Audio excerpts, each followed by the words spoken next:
Menteri beserta jajarannya. Pertemuan pada siang hari ini pertemuan yang sangat spesial sebenarnya. Karena keinginan Pak Prabowo untuk mewujudkan 3 juta rumah itu pada akhirnya kita bisa bahas yang disampaikan langsung oleh pembantu beliau di sini. Karena selama ini menjadi banyak pertanyaan di masyarakat. Keinginan mulia seorang pemimpin untuk memfasilitasi rakyatnya mendapatkan rumah yang layak, mengatasi kebutuhan primer. Ini harapan kita semua, harapan seluruh rakyat Indonesia. Tapi jujur, pimpinan dan Pak Menteri setelah jajaran, setelah saya dalami slide yang saya terima dan juga paparan yang tadi baru saja disampaikan, saya melihat rupanya Pak Menteri ini harus bisa membangun tim yang kuat. Saya merasakan denyut bahwa ini one man show. Tidak melibatkan sebuah organisasi yang kuat untuk mewujudkan cita-cita Bapak Presiden. Ada beberapa catatan yang ingin disampaikan, izin dari meja pimpinan, mungkin saya juga nanti ingin berkorespondensi sedikit ya untuk mempertajam tentang peta jalan ini. Pertama, kalau kita lihat tadi paparan di awal ya, soal akses kepemilikan atau mendapatkan rumah yang layak.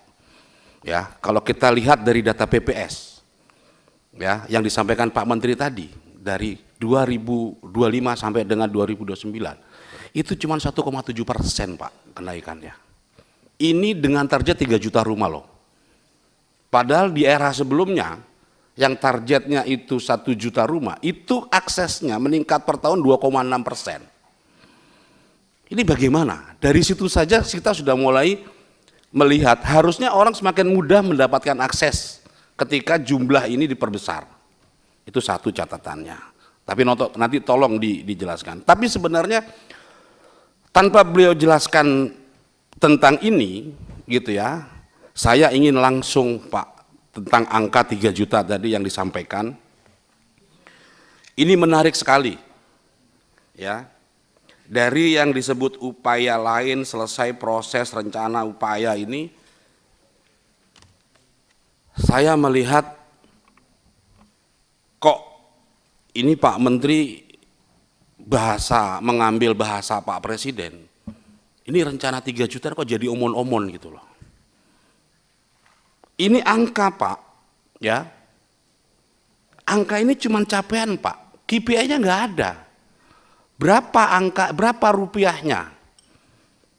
Ketika disebut yang upaya itu sebanyak 2.247.088, ini belum ada anggarannya, belum ada pelaksanaannya. Ini udah bulan Mei loh Pak.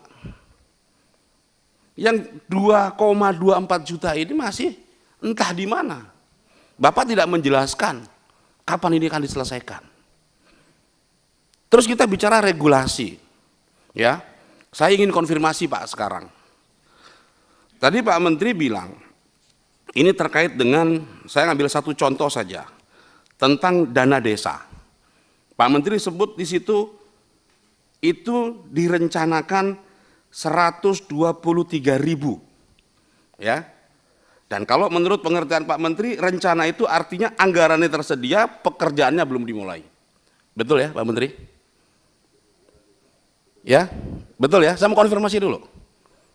Tolong nantinya juga bisa dilihatkan ya, biar kita nanti semua bisa. Kita saksikan. Mau polanya langsung ngomong atau mau bagaimana, disepakati aja Pak? Iya, saya udah minta izin tadi sama di meja pimpinan. Ya, kan belum dijawab. Satu kali saja. Ya, Silakan ya, satu kali aja. Dijawab aja. Jadi kalau memang kita sepakati aja polanya, saya setuju aja. Ini yang saya tunggu. Ya, cuma kita bersepakat supaya jangan gaduh.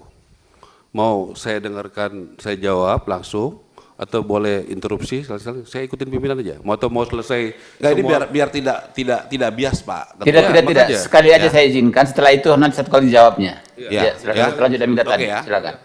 Ya, kalau di paparan Pak Menteri terkait dengan renovasi dana yang diambil dari sistem keuangan desa, itu sebanyak 123.000.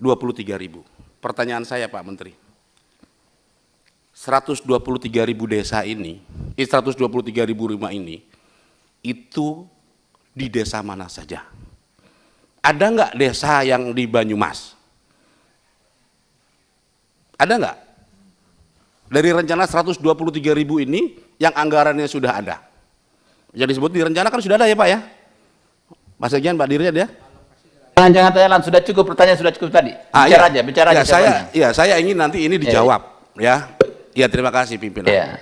Ya karena saya pengen memastikan ya, karena sistem keuangan desa itu ada aturannya sendiri Pak.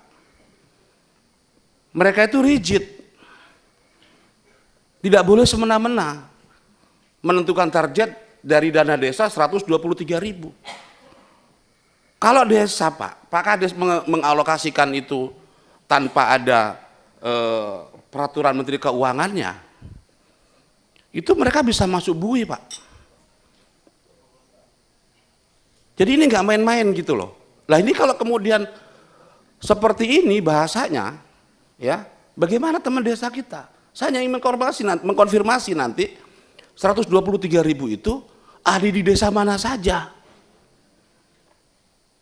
Gitu loh, biar kita ini clear. Saya mau cek kalau ada di Banyumas atau di Cilacap dapil saya akan konfirmasi ke kades-kadesnya. Betul Pak, panjenengan ini menyiapkan dana untuk renovasi rumah. Betul nggak Pak? Kan ini yang jadi pertanyaan. Belum lagi yang lain-lain Pak Ketua, ya terkait dengan upaya lain yang 2.730.000 ya. Saya terus terang sedih juga pada hari ini. Yang tadinya harapan saya membuncah untuk menyenangkan, menggembirakan rakyat kita mendapatkan 3 juta rumah yang layak ini gitu ya. Ini dengan paparan seperti ini menunjukkan bahwa ini kerja-kerjanya ini nggak terorganisir dengan baik. KPI-nya nggak ada. Itu kalau kita bicara Pak ya, ini hebat betul gitu loh. Ini sekian, totalnya rapi 3 juta. Bapak kan sudah simpul tadi ya? Iya enggak, ini saya nanti Bapak Menteri akan nanti dijawab saja. Ya, ini kan rapi betul gitu ya. Nah, pertanyaan saya ya, nanti ini angka-angka ini dari mana Pak? Terus biayanya berapa? Anggarannya itu berapa? Maksud saya Pak Yanur tadi ini pertanyaan retorik Pak, ini retorik, nanti dijawabnya sekalian saja. Terus Pak, Bapak ulang-ulang terus itu agak panjang, maksudnya jangan terlalu panjang. Oh iya, makanya saya ingin menyampaikan Pak bahwa ya ini biar masyarakat ini jelas itu loh Pak, karena isu banyak beredar Pak. Belum lagi kita bicara rumah gratis yang tiba-tiba hilang di paparan Pak Menteri, nggak ada di sini gitu. Padahal di luar ngomongnya banyak akan dibagi rumah gratis. Orang menahan diri untuk tidak membeli rumah. Tapi saya ingin agak fokus ke sini Pak gitu ya, karena ini kan yang akan jadi roadmap-nya. Ini kan pertanyaan kan ini kita bicara di sini, gitu. Ya kalau kita komentarin apa yang disampaikan Pak Menteri di media dan ini kan jauh banget gitu ya. Nah, yang ingin saya tekankan Pak, gitu ya, tolong ini ya, ini udah bulan Mei, nanti berapa biaya untuk mengeksekusi 3 juta rumah ini? Ya, kalau yang dari APBN sudah nampak anggarannya itu ada di kita semuanya. Tapi yang upaya lain ini kan belum nampak Pak. Ya, nanti tadi Pak Menteri sudah mengakui ya, terkait BPHTB. Ini kaitannya ada di undang-undang Pak. SKB 3 Menteri misalnya, itu di bawah undang-undang. Mereka dilindungi undang-undang sesuai dengan kemampuan masing-masing daerah. Betul, mereka ini kita semua anak bangsa, tapi mereka juga punya tanggung jawab. Kita semua punya tanggung jawab dan kita nggak boleh melepas tanggung jawab kita kepada pihak lain. Itu poinnya buat saya. Ya, jadi tolong Pak Menteri ya, ini bahasanya itu didetailkanlah supaya ini menjadi realita yang bisa kita banggakan gitu sebagai keinginan Bapak Presiden.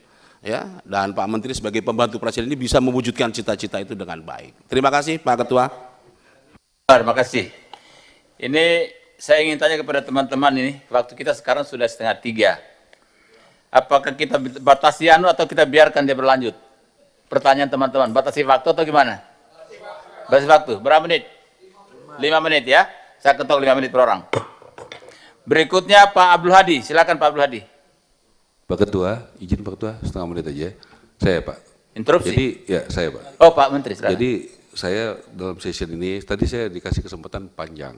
Jadi saya sekarang tidak akan interupsi, saya dengar aja Pak. Ya gitu ya Pak ya. Jadi saya dengar, begitu Pak ya. Bukan Bapak ini Bapak yang pimpinan. Siap. Saya usul. Jadi semua yang Bapak yang tanya-tanya saya dengar aja atau saya boleh jawab di tengah pertanyaan. Dengar aja dulu Pak. Oke. Terakhir Baik Bapak ya. jawab. Baik. Ya. Jadi supaya kita jelas apa yang mau kita sepakati Pak. Ya. Saya orangnya taat asas apa Ya. yang disepakati. Makasih. Terima kasih Pak Ketua. Terima kasih. Ayo Pak Abdul Hadi, silakan Pak Abdul Hadi.